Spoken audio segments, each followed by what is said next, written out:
Now let's dive deep into the big LGBTQ story for today. I'm Michael D. Monroe, and let's queer up gay culture.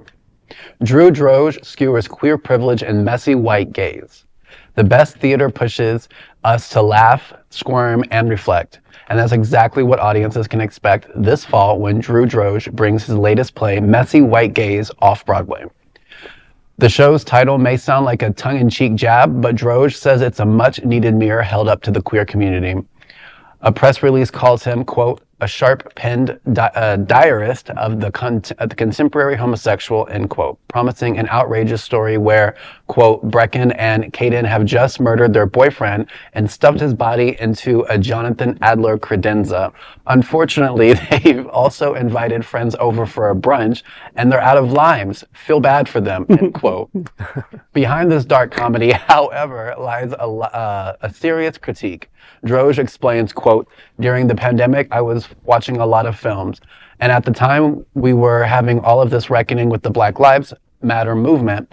And I wanted to be a part of the conversation as well. But as a creative person, I felt I couldn't write about the brown or Black experience. I can't write about the trans experience, but I can write about the white gay men and how we can dispose of each other in the gay community, end quote. He adds, quote, we all think we're good because none of us are MAGA, but it's way more complicated than that. We're not done because we bought a copy of White Fragility on Amazon, end quote. Droege says the satire is the best way to hit those truths. The play features a standout cast, including Zane Phillips, Aaron Jackson, Pete Zayas, and James Kusati Moyer, with Droege himself taking the stage. He calls the cast chemistry off the charts.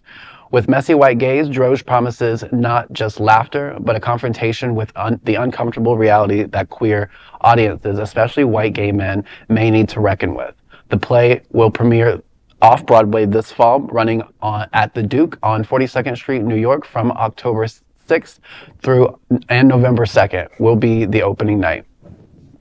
So I'm excited. Too bad this is in New York and not Miami. Otherwise, I would go. Well, maybe it'll eventually get down to Miami. Come on down. Bring it to old cinema. That sounds absolutely ridiculous. And I know. Yeah, I have flown to New York for plays. I mean, to see like one night and come back the next for off-Broadway even. So I'm not promising I won't be there. I don't know that I would fly to New York for it, but if it comes to Miami, I might see it. I would expect a bunch of campy fun, but white guys are white guys. Yeah, so I might know where you can find some messy white gays. If so I know exactly locally. where to find them. They've even got a few apps for that. Yeah.